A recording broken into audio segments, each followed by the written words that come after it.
I have to share the most unforgettable night of my life, one of those rare moments that hits you like a lightning bolt, leaving your whole body tingling just thinking about it. I walked into a bar in Brooklyn I had passed countless times, and what happened next was unlike anything I had ever experienced. Days later, I'm still riding that high. Buckle up, because this story is about to get real. If you love tales that push boundaries and make your heart race, you'll want to keep reading.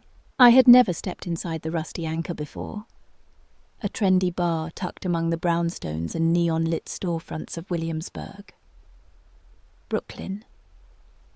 It was one of those places you pass every day on your commute. Maybe on your way to the subway, or grabbing a coffee, always telling yourself you'll check it out someday, but never do. That night, the warm glow of string lights spilling onto the sidewalk seemed to beckon me, like a siren's call cutting through the chilly October air. Work had been relentless, endless emails, looming deadlines, and forced smiles in meetings had drained every ounce of energy from me. I was desperate for something real, something to make me feel alive again. So, I pushed open the heavy wooden door and walked in. The first thing that hit me was a pleasant scent citrus from craft cocktails mingling with the warm, polished wood of the bar's rustic decor. Subtle but inviting. The low hum of indie music floated through the air, blending with the clink of glasses and soft chatter of the early evening crowd. Then I saw the bartender. He had strong arms, like he could have been a carpenter or a boxer in another life. And his rolled-up sleeves revealed forearms that caught the dim light. When he glanced my way, his hazel eyes locking with mine, my stomach did a little flip. I slid onto a bar stool, suddenly hyper-aware that my skirt was a bit tighter than I had intended for a casual night out. "Is this your first time here?" he asked, his voice warm and smooth, cutting through the bar's ambient noise like a melody. I nodded, my heart pounding so hard I didn't trust myself to speak without stumbling over my words. We started talking mostly me, rambling about my day, but his questions felt different, not like the usual bartender small talk. He leaned in slightly, his attention unwavering, making me feel truly seen for the first time in what felt like forever. What did I do for a living? Did I enjoy it? Why had I chosen tonight to finally step inside? I found myself leaning closer, laughing more than usual, feeling as if I had shed the weight of years spent navigating the grind of adult responsibilities. "I'm Ethan," he said, extending his hand across the bar. His grip was firm, warm, and when our hands lingered a moment too long, I felt a spark, like static electricity on a cold day. Then, the plot thickened. Mason walked in, a man who commanded attention without even trying. His dark, messy hair somehow looked perfectly tousled, and his leather jacket was slung casually over one shoulder, giving him an effortless cool that fit right into Williamsburg's hipster vibe. He exuded a quiet confidence that seemed to shift the energy in the room. He sat a few stools away, ordered a bourbon neat with a nod, and when his eyes met mine, his smile was trouble in all the best ways playful, knowing, and just a little dangerous. Mason joined our conversation, his voice low and teasing, and I sensed Ethan tense up ever so slightly. His questions became more pointed, more personal, digging into my life with a curiosity that felt almost possessive. But Mason didn't back down, matching Ethan's intensity with his own charm, tossing in witty remarks that made me laugh despite the undercurrent of tension. Their back and forth was electric, like a dance I hadn't realized I was part of until I was fully swept up in it. By the time I finished my drink, a tart gin cocktail with a sprig of rosemary, it was clear they were competing for my attention, and I was the centre of their orbit. That's when a bold, reckless idea struck me. I could leave with one of them, follow the safe path, or I could do something I had never done before, something that made my cheeks flush and my pulse race just thinking about it. I looked at Ethan, then Mason. They were both watching me, their eyes intense, waiting for my next move. "Why not both?" I said, my voice steadier than I felt. We ended up at Ethan's apartment, a cosy loft in a converted warehouse just a few blocks away, nestled among Brooklyn's eclectic mix of art galleries and dive bars. The place was exactly as I imagined: exposed brick walls, a leather couch worn soft by time, a shelf packed with vinyl records, and a faint scent of cedar and fresh laundry that felt oddly comforting. Mason strolled in like he owned the space, tossing his jacket onto a chair with a casual ease that made my heart skip. When the door clicked shut behind us, the moment felt real tangible, electric, and a little surreal, like stepping into a dream you're not sure you'll wake from. The couch was soft, sinking slightly under our weight, but everything else was pure electricity. Ethan stood in front of me, his hand gently sliding up my thigh, his touch confident and practiced, like he knew exactly how to set my nerves alight. Mason was behind me, his hands resting on my shoulders, tracing slow, deliberate paths down my back that sent shivers through my entire body. Ethan's lips found my neck first, his warm breath sending waves of sensation down my spine, each kiss a spark that ignited something deep within me. Mason worked on my skirt's zipper, each careful tug a promise of more, his fingers brushing my skin in a way that made my breath catch. My heart raced, pounding against my ribs, but I had no intention of stopping. I leaned into both of them, letting their touch anchor me in the moment, grounding me even as my mind spun. Mason's grip on my hips was firm yet controlled, like he was holding back just enough to keep the tension alive. Ethan's hands explored bare skin, his thumbs tracing circles that drove me wild, each movement precise and deliberate. The contrast between them was intoxicating, like being caught between two forces: Ethan's quiet strength and Mason's bold, playful energy, each perfect in its own way. Mason's stubble grazed my shoulder, sending a shiver through me, while Ethan pressed closer, their warmth enveloping me in a cocoon of sensation. Clothes came off slowly, each piece falling away with soft gasps and whispers that said more than words ever could. Their touches grew more insistent, Ethan's grip on my hips grounding me, steady and sure, while Mason's lips on the back of my neck were reverent yet intense, each kiss laced with a hunger that matched my own. They moved together seamlessly, as if they had choreographed this moment, their actions flowing in perfect harmony. Ethan's strength was tempered with a surprising gentleness, while Mason's steady hands kept me anchored as my breathing quickened, each inhale sharp and ragged. It was overwhelming in the best way, like a symphony I never knew I needed, each note building to a crescendo that left me breathless. The intimacy came in waves: their hands, their lips, their warmth blending into a rhythm that felt both chaotic and perfectly natural. Everything else faded away: the hum of Brooklyn outside, the weight of my daily routine, the world beyond those walls. All I could hear was our breathing, the soft rustle of skin on skin, the creak of the couch beneath us. The heat between us built. Every touch and kiss pulling me deeper into a moment that felt endless, yet somehow ended too soon.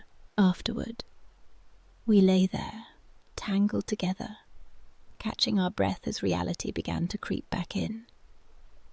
Ethan got up first, heading to the kitchen for water without a word, his footsteps soft against the hardwood floor.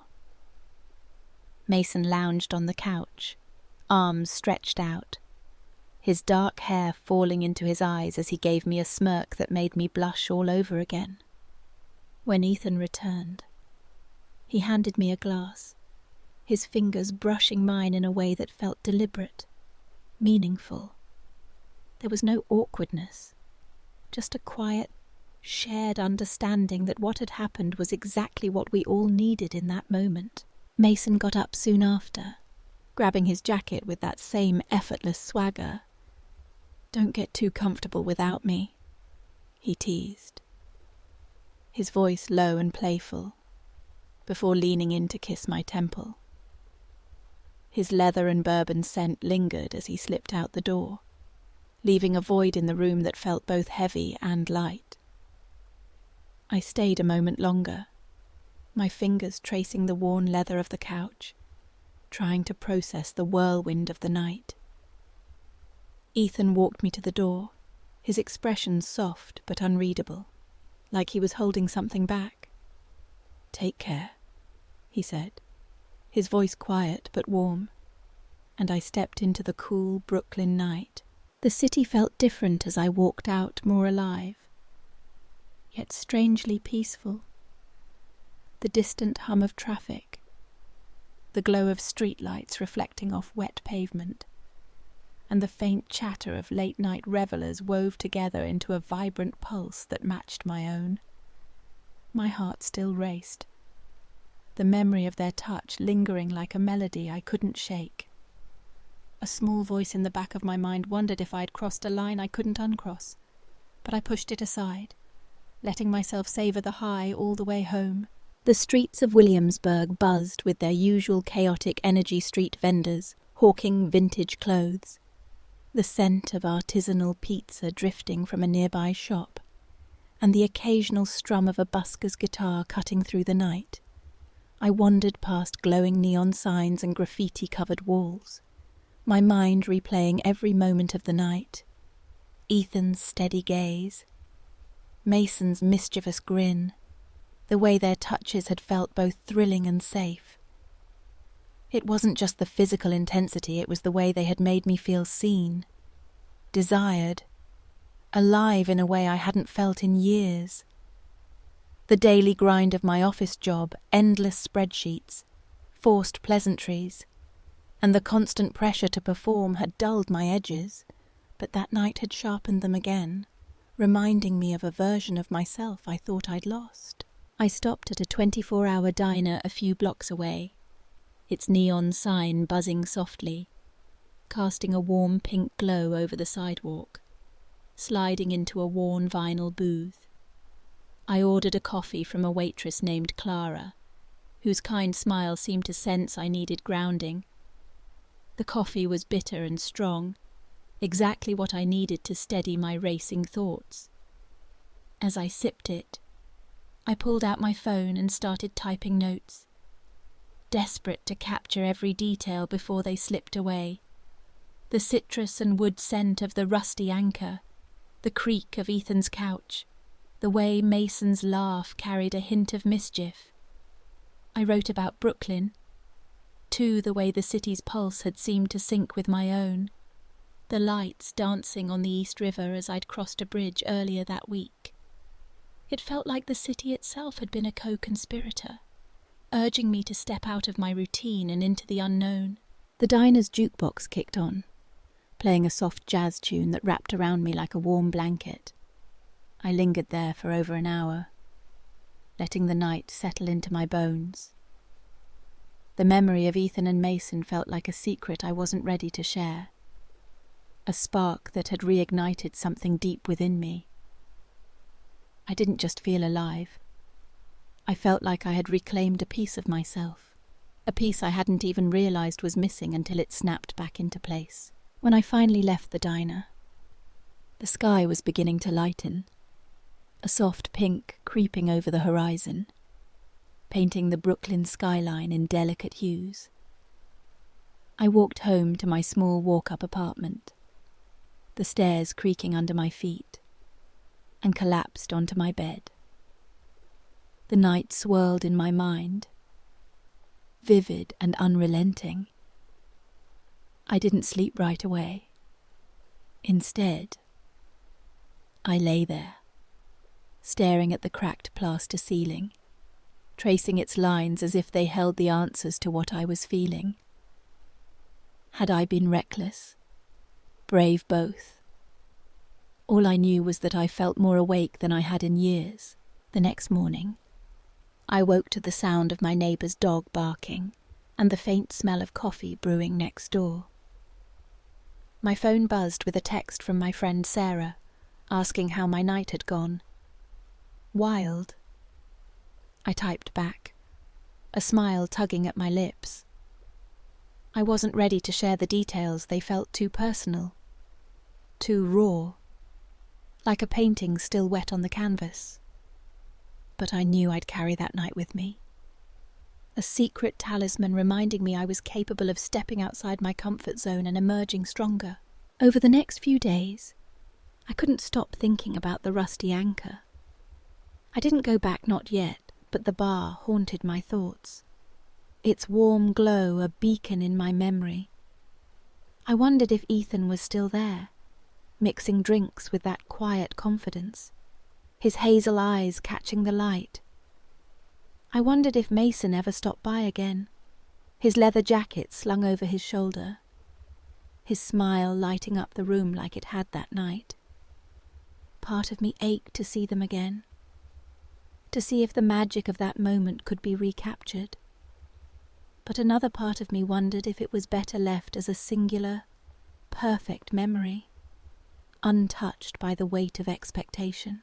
At work, I went through the motions answering emails, nodding through meetings, forcing smiles when my boss piled on more tasks, but my mind was elsewhere.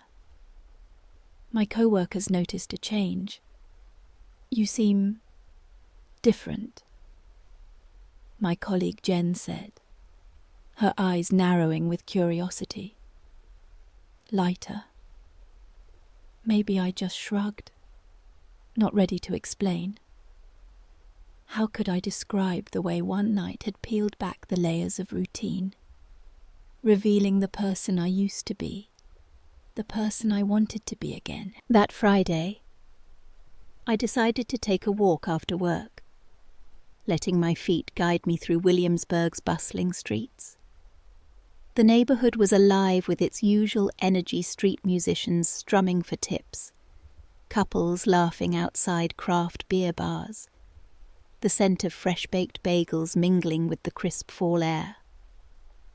I passed the rusty anchor and paused, my heart skipping a beat. The string lights glowed outside, and through the window I could see a crowd gathered, their silhouettes moving against the warm light. I didn't go in, but I stood there for a moment, letting the memory wash over me like a wave, instead of entering. I kept walking, ending up at a small park near the waterfront. The East River sparkled under the city lights, and I sat on a bench, watching ferries glide across the water, their horns echoing faintly in the distance. I thought about Ethan and Mason, about the way they had moved in sync, their touches both bold and careful, like they understood me without needing words. I thought about the choices I had made that night, choices that felt reckless, yet undeniably right. I didn't regret them, but I wondered what they meant for me now.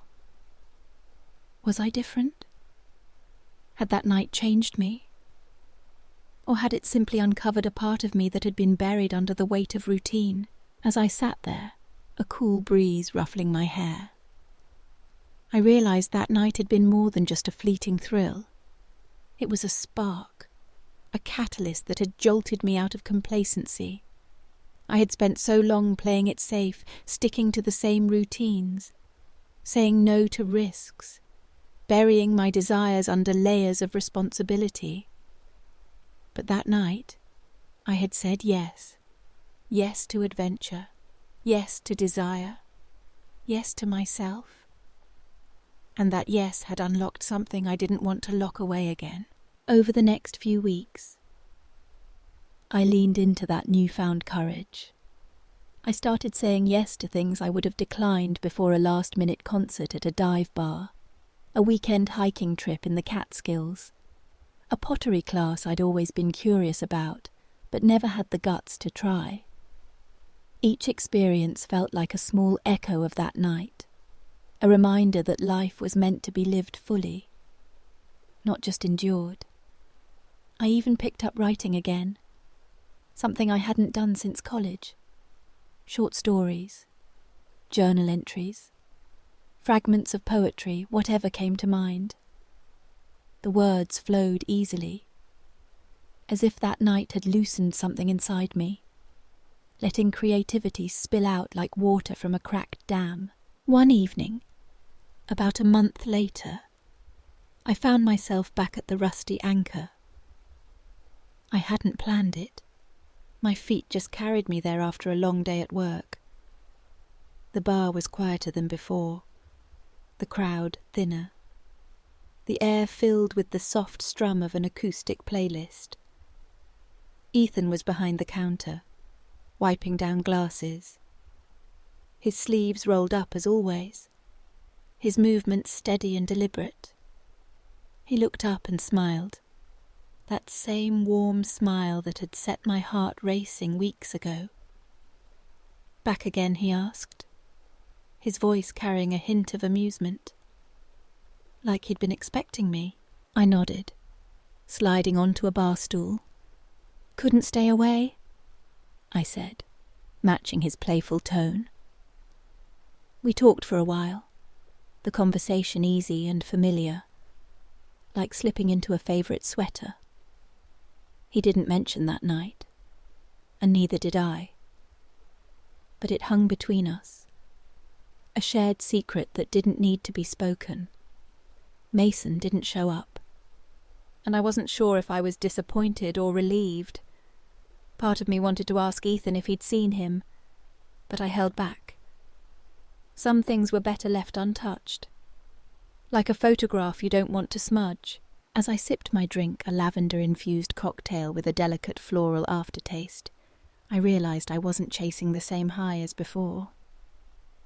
I wasn't here to recreate that night. I was here to remind myself that I could step into the unknown and come out stronger. That night with Ethan and Mason had been a spark, a moment that had lit something inside me. But it was up to me to keep that fire burning, to carry that energy into the rest of my life. I left the bar that night with a smile, the cool Brooklyn air wrapping around me like an old friend. The city was still alive, its pulse steady and strong, taxi horns blaring, laughter spilling from open windows, the faint clatter of a skateboarder speeding by. I walked home, my steps light, my mind clear. That night had been a turning point, a reminder that life was full of possibilities if I was brave enough to seize them. And I was. I really was. Over the next few months, I leaned deeper into that courage, letting it guide me like a compass. I took a solo trip to the Adirondacks, spending a weekend hiking through dense forests and sleeping under a sky so full of stars it felt like the universe was whispering secrets just for me. The solitude was exhilarating, a chance to listen to my own thoughts without the noise of the city or the demands of work. I joined a book club in Brooklyn, meeting a group of eclectic readers who challenged me to see the world through new lenses, novels about love, loss, and rebellion that echoed the emotions I'd felt that night. I even started dating again, not with the wild intensity of that encounter, but with an openness I hadn't had before, letting myself be vulnerable without fear of judgment. One crisp November evening, as I sat in my apartment with a glass of wine, I opened my journal and read through the notes I'd written that night at the diner. The details were still vivid: Ethan's cedar-scented loft, Mason's teasing smile, the way the city had felt alive around me, its pulse matching my own.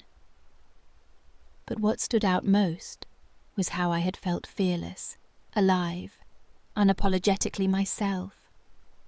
I realized that the night hadn't just been about them, it had been about me, about rediscovering my own strength, my own desires, my own capacity for joy. I closed the journal and looked out my window at the Brooklyn skyline, the lights of Manhattan glittering across the river. The city was still there, still pulsing with life, still waiting for me to dive in.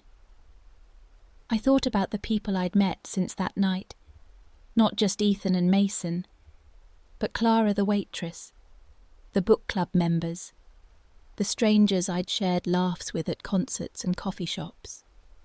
Each interaction had been a thread in the tapestry of my new life, a life I was weaving with intention and courage. A few weeks later, I ran into Clara at a local coffee shop, her apron swapped for a cozy sweater. She recognized me immediately, her smile as warm as it had been that night in the diner. "You're the late-night coffee girl," she said, laughing. We ended up chatting for hours, swapping stories about our lives in Brooklyn. She told me about her dream of opening her own bakery, her eyes lighting up as she described recipes for lavender scones and cardamom-infused cakes. I told her about my night at the Rusty Anchor, not the full story, but enough to convey the spark it had ignited in me. She nodded, understanding without judgment, and said, "Sometimes it takes one crazy night to remind you who you are." Her words stuck with me as I walked home, the streets now dusted with the first snow of the season. Brooklyn in winter was a different kind of magic string. Lights glowing through frosted windows, the crunch of snow underfoot, the warmth of strangers huddled together in cafes. I felt a deep gratitude for this city, for its chaos and beauty, for the way it had held me that night and every night since. I thought about Ethan and Mason, wondering where they were now. Maybe Ethan was still pouring drinks at the Rusty Anchor, charming new patrons with his quiet intensity. Maybe Mason was out there, his leather jacket cutting through some other city's nightlife, his smile still breaking hearts. I didn't need to know. They had played their part, and I was grateful. By spring, I had started a new project, a blog where I wrote about my experiences in Brooklyn, from wild nights to quiet moments of reflection. It wasn't just about that one night, though it was the spark that started it. I wrote about the city's hidden gems, hole-in-the-wall bars, rooftop gardens, street markets buzzing with life. I wrote about the people who made this place what it was, from bartenders to buskers to dreamers like Clara. The blog gained a small but loyal following, and each comment from a reader felt like a connection, a reminder that I wasn't alone in chasing life's wild moments. One evening, as I sat on my fire escape with a cup of tea, watching the sunset paint the skyline in shades of orange and pink, I realized how far I'd come. That night at the Rusty Anchor had been a turning point, but it was just one chapter in a much larger story. I was no longer the woman who let routine define her. I was someone who said yes, who took risks, who lived with her heart open. The memory of Ethan and Mason, of their touch and their warmth, was still there, tucked away like a favourite song I'd play when I needed a reminder of my own strength. I still get butterflies thinking about that night. It wasn't just about the thrill. It was about the person I became because of it. If you felt that spark too, let me know about your most unforgettable moment. Until next time, keep chasing those wild nights, wherever they may lead you.